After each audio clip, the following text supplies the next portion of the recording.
If I could just give that a quick PSA, wash your hands often with this norovirus going around. We don't want to spread that around, so wash your hands after the service. Also, I guess, don't go to California. Stay here. When you hear about hurricanes in Florida and wildfires in California, all these places that people want to move to, you go, man, maybe the Wisconsin winters aren't so bad, So at least we're in a nice, warm place. We have warm houses that we can live in, and it just makes you appreciate Wisconsin a little bit more, even though it is cold outside. But continue to pray for those who are suffering from all of these things, and let's open the Word together now. We're going to be in Proverbs 1, and we're going to be looking at verses 8 through 19. If you use one of the Bibles under your chairs, it is on, our passage today will be on page 527. So you can start turning there.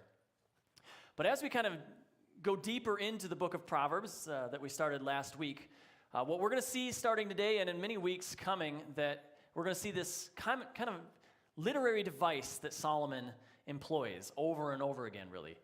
It's what I've been kind of calling in my own studies a two voices line of argument, where you have one voice calling you towards wisdom and knowledge, and then you have another voice calling you toward sin and foolishness. And these two voices you're going to see all throughout Proverbs here, especially at the beginning, are competing with each other for your attention and for your devotion. They both want you to follow them. And what you'll see is Solomon lays out the appeal of each of them. He gives you kind of their sales pitches. One is calling you saying, hey, do this. It's easy, it's exciting, and it gives you immediate satisfaction. And then you have another message that's saying, oh, this is wholesome and disciplined. It makes you disciplined and gives you peace and things like that. And so you have these two messages, two messengers, each giving you a sales pitch saying, come with me. And the big problem is that the message that's selling easy and exciting and immediate tends to be way more flashy, right? It tends to draw a bigger crowd. I was thinking about this week, and I was thinking about the times when we've driven from Illinois, through Illinois into Indiana. I got a brother who lives in Fort Wayne, Indiana, so we'll drive through there to visit him. And so there's this stretch where you go from Chicago essentially into Gary, Indiana. And what you'll see there is because it's not legal to do fireworks in Illinois, they will advertise fireworks like crazy everywhere on the border. And so though there are a ton of different billboards, the only one you really see for a stretch are just dozens and dozens of Crazy Kaplan's fireworks.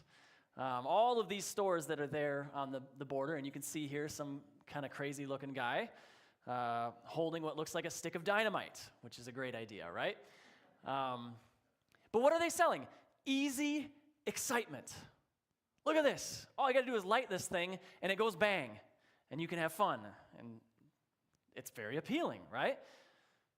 And I was just thinking, here we have a single billboard, but imagine one of those double billboards, and imagine right next to Crazy Kaplan, you have an advertisement for the public library or something, or an advertisement for the produce section of a store where you can get, carrot sticks and broccoli and things like that, like things that are good for you. If you had those two right next to each other, which one do you think would catch your eye? It's the crazy Kaplan, right? And so what Solomon does, because the appeal of this sort of sales pitch is so strong, what he does is he wants to show you the end result of the Crazy Kaplans of this world. He wants to show you Crazy Kaplan not just there having fun, but missing fingers, right? Or having his eyebrows burned off, or things like that. In other words, Solomon wants to show us the consequences of doing what's easy, exciting, and instantly gratifying. That it doesn't go well for people in the end. And so what he does is he paints this accurate but rather dismal picture of what it looks like to follow into foolishness or follow into evil, follow the voices that lead you into evil. And of course, on the other side, he wants to show you the beauty of following those voices that call you into wisdom and into goodness. And so today we're going to see the first pairing of these two voices calling out to each one of us, really saying, follow me, follow me.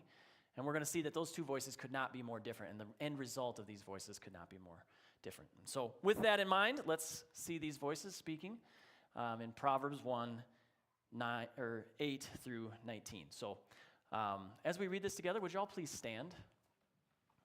And I'll read, and please follow along either on the screen or in your Bible in your hands.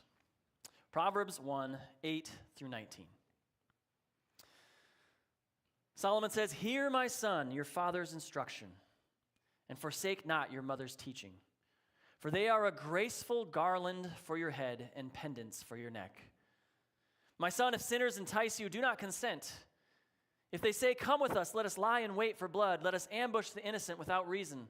Like Sheol, let us swallow them alive, and whole like those who go down to the pit. We shall find all precious goods. We shall fill our houses with plunder. Throw in your lot among us. We will all have one purse. My son, do not walk in the way with them. Hold back your foot from their paths, for their feet run to evil, and they make haste to shed blood. For in vain is a net spread in the sight of any bird. For these men lie in wait for their own blood. They set an ambush for their own lives. Such are the ways of everyone who is greedy for unjust gain. It takes away the life of its possessors." This is the word of the Lord. You may be seated again. So we're presented with two sets of voices. And the first voice, the good voice, is shown to us in verses 8 and 9.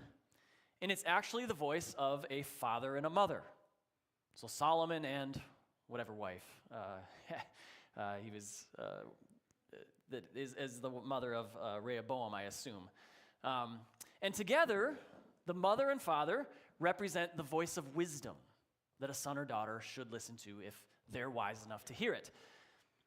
And of course, many teenagers will have a hard time believing that their parents have wisdom to share, right? Not my kids, of course. They hang on my every word. But sometimes I've heard this happens where teens are tempted to think that their parents have nothing helpful to say. They look at their parents' advice, they look at their parents' instructions and roll their eyes, right? And every kid does this. I did it, right? And sometimes we as parents even deserve it, right? Because we say foolish things at times. But overall, what Solomon is reminding his son here is that the key moments of instruction that a parent gives to his child, those are needed. The child needs this. And in fact, what we see is they're not just helpful, they're not just prudent, but when the child listens and hears and does not forsake these things, it's a beautiful thing. It's a wonderful thing. Solomon compares this instruction and teaching to a graceful garland for your head. In other words, like a headband with flowers on it. My sons wouldn't want to wear that, but back then, I guess that was something that his son might want, right? Or it's like a necklace with a beautiful pendant on it. And so the idea is, it's not a fashion thing here, the idea is that parental teachings are good and lovely. That they lead to a beautiful life, a life that's not filled with trouble and regret. Now, do not confuse that, however, with it being boring, right? Crazy Kaplan's fun, mom and dad are boring. Like that is what you could decide, but of course we know that if anyone is leading you towards Christ, they are leading you towards a life of excitement, where you can go and do big things for Christ that are anything but boring. But the point here is that it can be peaceful, that kind of beautiful, because you're not courting unnecessary trouble.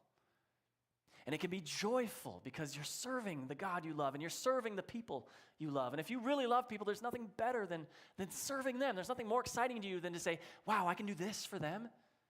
How good is that? So it's a beautiful thing to follow the wisdom of those who are perhaps more experienced, those who have wisdom to share with you. But the key for anyone benefiting from some source of wisdom, whether it's a parent or a grandparent, or a friend or a mentor or a pastor, right? The key is found right there in verse 8. You have to be willing to hear the instruction and not forsake the teaching. You cannot ignore it. It's not just on them to teach you. It's on you to hear it. It's on you to listen. It's on you to respond, not to roll your eyes at it, not to just sit on your phone while they talk and not listen, but to really heed what they say and follow what they say. Because the thing is if you don't listen to that first voice, the wise voice that's looking out for your good, then the trouble is you're bound to listen to some version of the other voice that comes. And that voice is looking, always, it seems like in Proverbs, is looking to use you and abuse you rather than help you. It says it's helping you, it says it's a good thing, but it's actually looking to use you. Now, in most cases in Proverbs, the choice is kind of between a wise voice and a foolish voice. But this time we kind of see its wisdom and foolishness down the road a little bit farther, and it's a good voice versus an evil voice. That's what you're being asked to choose between. Not just foolish, but actually all the way down towards evil, and not just wise, but good. And so let's look at that second voice that is trying to call out to people, the evil voice, if you will. And what you see in verses 10 through 14 is that Solomon describes in these verses essentially a gang that's trying to recruit this son as a new member. Or the reader, us as readers, as new members. And you have to understand that this message from this recruiter, if you will, is one that would probably sound enticing to many young men. Just think of when you look at those verses, just think of what he's selling. He's selling excitement. We're going to go attack people, you know? That may not appeal to us, but you got to admit it's better than, hoeing the ground or weeding the garden or things like that, right? Or more exciting at least, right? So they're selling this excitement. They're selling community, family almost, right? You have these built-in friends. You join our gang and you're going to have all these friends. We're going to share all our money. We're going to split the purse evenly, right? We're going to be like a little band of brothers going out and doing these terrible things, right? They're also selling violence, which as a young man might make you feel tough, right?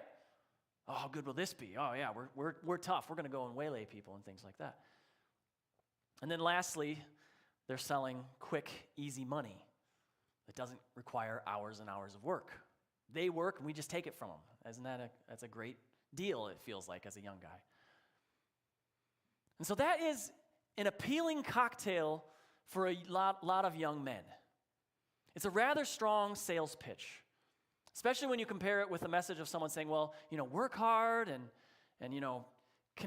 develop good relationships in your community, and over time it's going to pay off, right? Over time, good things will happen to you, and so on. That's not the crazy Kaplan bulletin, right? Or billboard, right? That's not the sales pitch that will draw a crowd. Hard work, discipline, getting along with people, so on.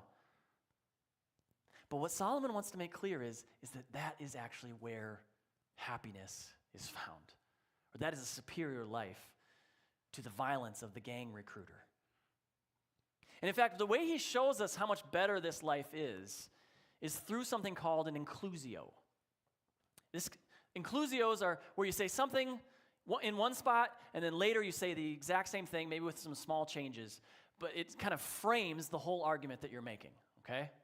So he frames the recruiter's sales pitch with this inclusio. And let me just show you how this shows the whole story and doesn't just give us the appealing parts. So look at verse 11.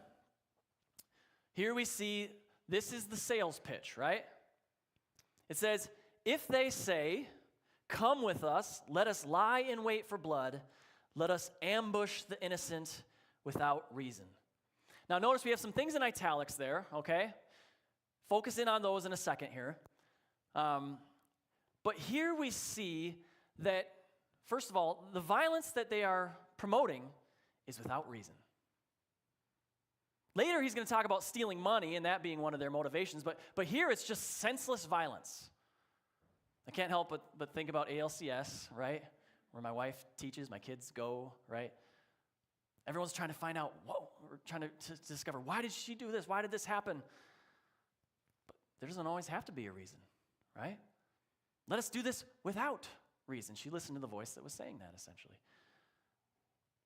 But anyway, for the inclusio, the part to lock in on here is let us lie in wait for blood and ambush the innocent. Okay? Let us lie in wait for blood, other people's blood. Let us ambush the innocent. And then what we see is this same phrase gets repeated, but just with some key additions in it. Look at verse 18. It says, but these men lie in wait for their own blood. They set an ambush for their own lives. Repeating the exact same thing. What the recruiter said in verse 11 and what actually is going to happen in verse 18. And so all of the scheming to do violence and the planning to steal from others that you see highlighted between those two, between verses 11 and 18, what Solomon is saying is all it does in the end is it spills their own blood and they ambush themselves. That is the thing that crazy Kaplan won't tell you, right? That you are going to be a victim in the end. You think, oh, we're going to do all these things to other people, but actually it's all going to happen to you. Now, we'll talk more about that in a second, that ambush, that problem. But I want to just take a moment to address something that you might be saying in your heads right now as you listen to this message. Because you could read this passage that's talking about the appeal of gangs, and you could say, Pastor Paul, you know we're in Middleton, Wisconsin, right? And there isn't a whole lot of gang activity here in the suburbs. And so how relevant is this really to us? Or, I'm in my 70s. No gangs are knocking on my door at this point, right? So do I need to learn about this? Like if we were preaching in an inner city context or something like that, maybe it would be relevant. Or if you were talking to mobsters in Boston or Chicago or something like that, then you might have the right audience. But we don't have a gang problem in Middleton, Wisconsin. So why are you talking about it? That's initially what I kind of thought when I read this passage. Like nobody is probably going to be invited to be part of a gang in 2025, this whole year, right? But though we don't have gangs, what we need to understand is that there are still plenty of opportunities for people, especially young people, to be led astray by this second kind of voice. And most of it today is online. We invite it right into our own homes, right? And I'm getting increasingly convinced, especially in light of what happened at ALCS, that in our place and time, there are few things more dangerous than giving kids unfettered access to the internet. Because something or someone bad will find them. The longer they're on it, the more the chance there is. And you see, with every advancement in technology, that immediately becomes an advancement in sin. With every major invention, we invent new ways of doing evil with it. And I don't think that it's a coincidence that things like what happened at ALCS started about the time when the internet became common. Now, it's starting to look like this internet thing is here to stay, right? So we have to deal with it. It's not going anywhere. And I'm not saying that we should become Amish or something like that and rip out all our Ethernet cables and avoid the internet. I'm not saying that you have to watch over your kids' shoulders every time they're online, like Big Brother or something like that. But we shouldn't be foolish either. Because the best access evil people have to the people you love today is online. That's just the way it is. And if you remember last week, we were introduced in the first 7 verses to the simple person in Proverbs, right? We talked about how the simple person is this kind of ongoing character in Proverbs. It's a person who can be easily swayed, a person who can be led astray.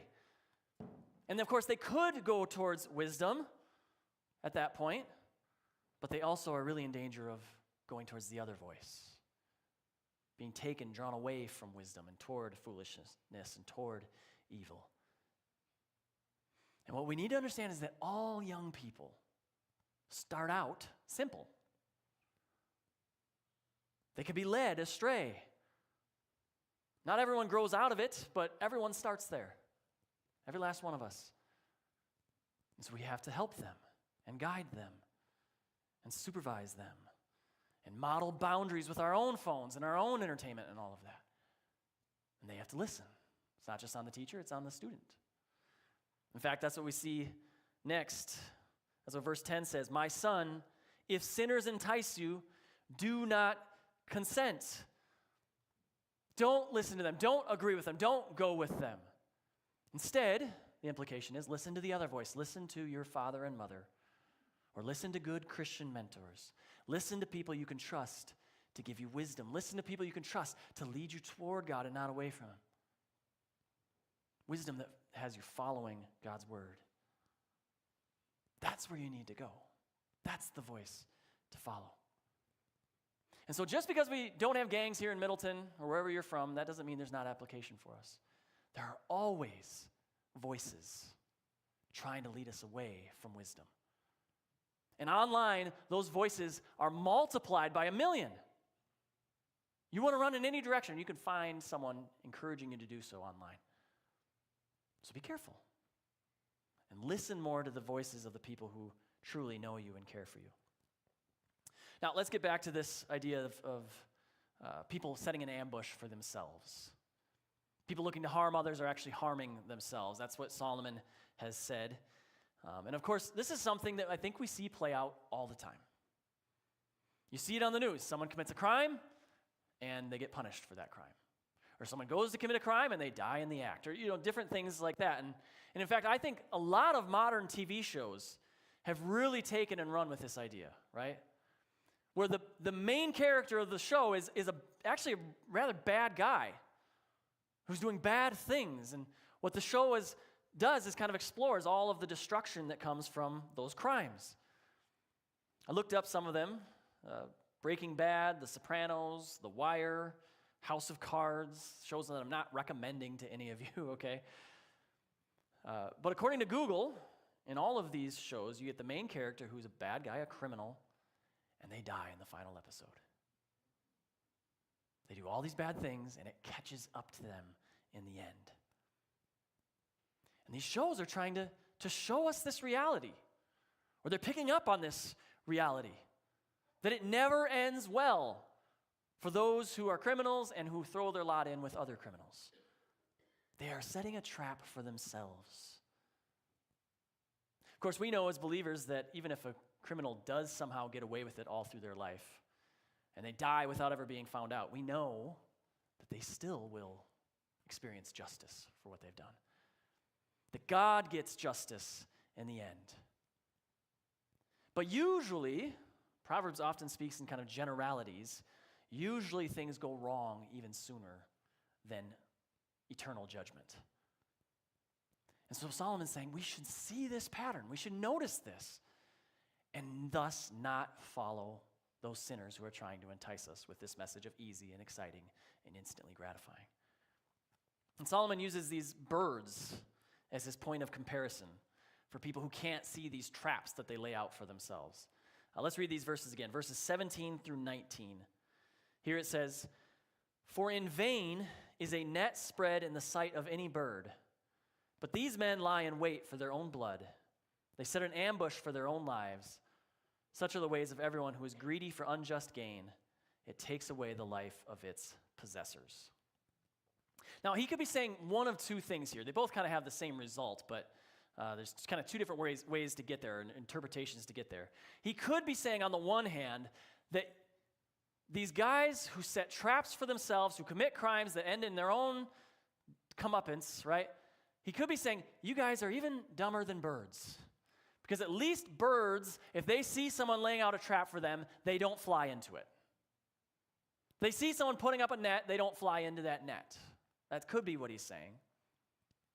Or the Hebrew that this was originally written in would also seem to allow for him to be saying something like a bird can see a net strewn with grain, and in its ignorance will not realize that by going for that grain, it's going to be trapped. In other words, it just wants the food that is strewn over it. And so when it says a net is strewn, it could be saying was strewn with grain is the idea. And so then as it goes in to get food, it becomes trapped in that net. And I don't know for sure which one it is, but I think the latter option makes a bit more sense. Where the bird is so fixated on the food that it doesn't see the trap. And likewise, these evil men who attack others are so fixated on their ambitions that they don't see the trap that they're setting for themselves. They're so fixated on the violence, they're so fixated on the money they're going to make that they don't see that, oh, this is going to end in my destruction. And so, like a bird that just thinks it's going to get sustenance, he's saying here, the very thing that you think will be life-giving and exciting and easy is actually going to take your life. So all of those things that seem so good on the front end will end actually for you in tragedy. I think that's what he's saying. Now again, at this point, we could say to ourselves that this sort of thing has very little application for our suburban lives. None of us are going to go, hit up a liquor store or something like that and rob it today, I assume. Please don't. None of us are going around and robbing banks or things like that. And so we might go, well, what does this have to do with us? I'm not living fast and loose with my life, right?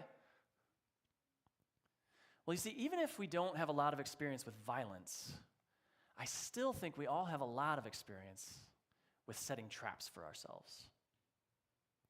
With doing things that we know will not work out well, we know will have a bad result, and yet doing it anyway. We know what that's like.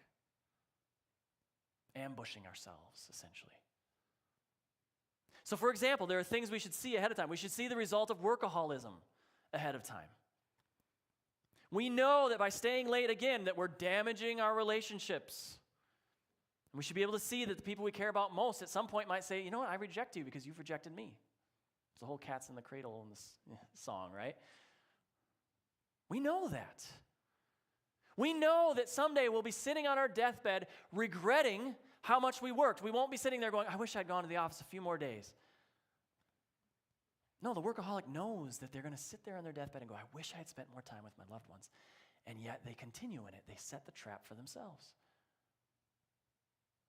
Or we should see the result of phone addiction ahead of time. That being addicted to my phone and all the little entertainments on it is actually going to steal the life that I want. That I will accomplish watching 250 short little videos a day, but because I'm on my phone so much, I will not accomplish anything actually life-giving, anything actually meaningful, anything that actually blesses me or anyone else. And I should know that that's what's going to happen. I should know that's the end result.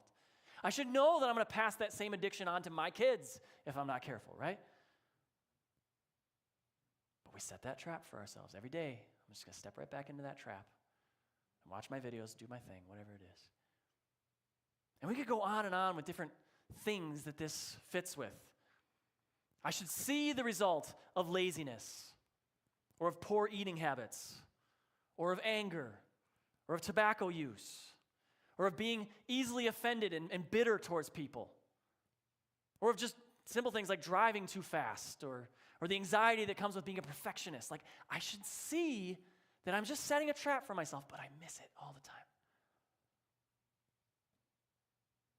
We know what this is like. We know what it is to be ambushed by ourselves. But in the moment, we refuse to see it. I like that saying, there is none so blind as he who will not see, right? That's us. And I say us because I am including myself. I know this is true of me. I'm right there with you in many of these things. We're like birds about to be caught in the net. But unlike those poor birds, we set the trap ourselves. We walked into it, knowing it was there, knowing it will end badly. And I think that ambush language, that trap language is really fitting because that's how it feels. We're trapped in it, it feels like. And we don't know how to get out, or it's very hard to get out. And so in light of this, what do? I think that's the question, right? What do we do when we're trapping ourselves day after day? When we feel like I can't get out of this addiction, I can't get out of this problem I have.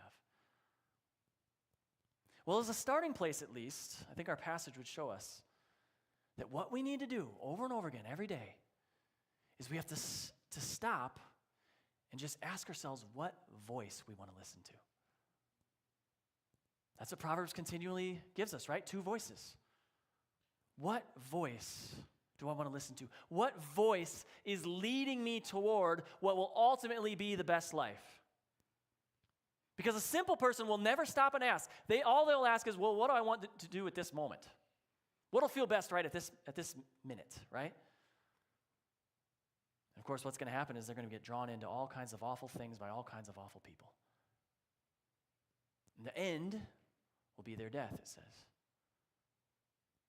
But someone who just is starting down the path of wisdom, someone who fears the Lord, which is the beginning of wisdom, right, as we saw before, they're going to ask, well, whose voice is actually leading me toward the Lord? Whose voices in my life are trustworthy? Who has proven that they have my best interests in mind as they speak to me? And who's just going to use me or abuse me? And then that person who is working towards wisdom, they will then make every effort to follow those trustworthy voices that are drawing them towards the best life. Not the easy life, not always the most exciting sounding life that looks good in the short term but is disastrous in the end. But the question is, who will lead me to the best life possible? And of course, the best life we know as Christians is with Christ. That's the life we all need. That's the life we're all hungering for. We read about this a lot of times over Christmas as we looked at Revelation 21, where we saw if we trust in Christ, in the end, it will not lead to us being ambushed by death, but instead it will end with us being given life, everlasting life with Christ. And what we saw in Revelation 21 is that life does not include things like pain or sin or sickness or sadness or death. Because everything will be made new and everything will be right. Because we will be with Jesus. I'm so glad we sang, I think the second song we sang today, better is one day in your courts than thousands elsewhere. There are millions of voices trying to tell you that these thousands of days elsewhere will be better than Christ's courts. You want to find a message saying this is where you need to go, you can find it. But if you want to follow the voice that's leading you towards the best life, then follow the voice that is leading you to Christ. Because in the end, you don't want to be ambushed by your own foolishness and sin. You want to be rescued from your foolishness and sin. And Christ alone can rescue you. And so follow the voices that lead you to Jesus. Follow Jesus' voice. He says, I'm the good shepherd.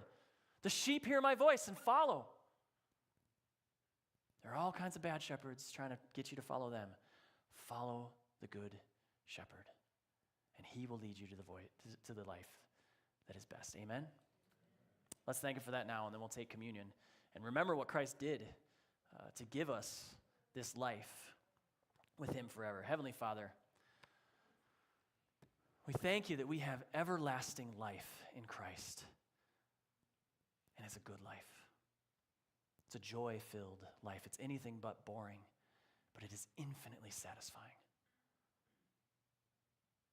The joy we get from being with you will never run out. It will never fade. It will never wear off. Lord, every moment will be good. And so, Lord, I pray that you'd help us to believe that